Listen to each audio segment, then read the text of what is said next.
মাটি খুঁড়তেই চমক। মুর্শিদাবাদের নবগ্রামের ঈশানপুর রামডাঙ্গা এলাকা থেকে আচমকাই উদ্ধার হলো বজরংবলীর একটি প্রাচীন মূর্তি। এই ঘটনায় চাঞ্চল্য ছড়িয়েছে গোটা এলাকায়।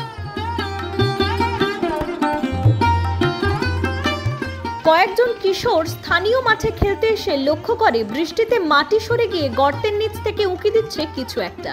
কৌতূহলবশত মাটি খুঁড়তেই দেখা যায় সেটি একটি বজরংবলীর মূর্তির অর্ধেক অংশ। এরপরই স্থানীয়দের মধ্যে শুরু হয় গুঞ্জন।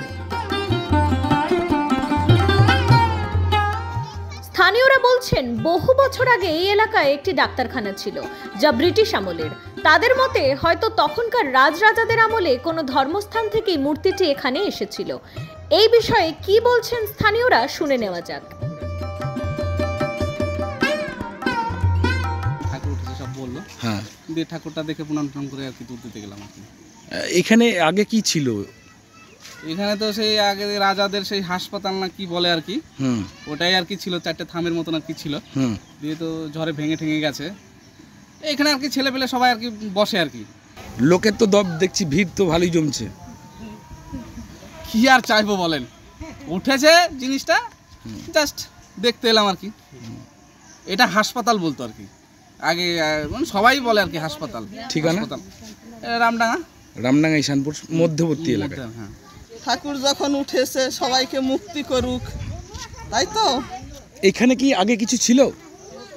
আমরা অনেক আগে শুনেছি হসপিটাল ছিল।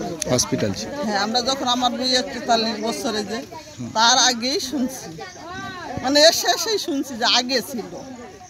এখন তো দেখছি কাতারে কাতারে মানুষ আসছে দেখতে। হ্যাঁ, আমি এলাম তাই ওরা ডাকলো। দেখা হয়েছিল উপর দিকে, দিয়ে ওই কাঠিতে করে খুঁড়তে দিয়েছে ছোট মূর্তি, তারপর তুলেছে, ধুয়ে পরিষ্কার করার পরে বোঝা গেল যে বজরংবলী মূর্তি। লোকজন দেখছে। আপনারা দেখছিলাম যে ওখানে ফুল দিয়ে নাকি পুজো টুজো করা হয়েছে। না, একজন এখানে দুধ নিয়ে যাচ্ছিল সমিতিতে, ওর মাথায় ঢেলে দিলে তো ওই দুটা ফুল দিল। খবর ছড়াতেই আশেপাশের গ্রাম থেকে ছুটে আসেন বহু মানুষ। কেউ দুধ দিয়ে মূর্তি স্নান করান, কেউ ফুল প্রসাদ নিয়ে পুজো দিতে শুরু করেন। এখন প্রশাসনের পক্ষ থেকে মূর্তিটি উদ্ধার করে সেটির প্রাচীনত্ব খতিয়ে দেখা হবে বলেই জানা গিয়েছে।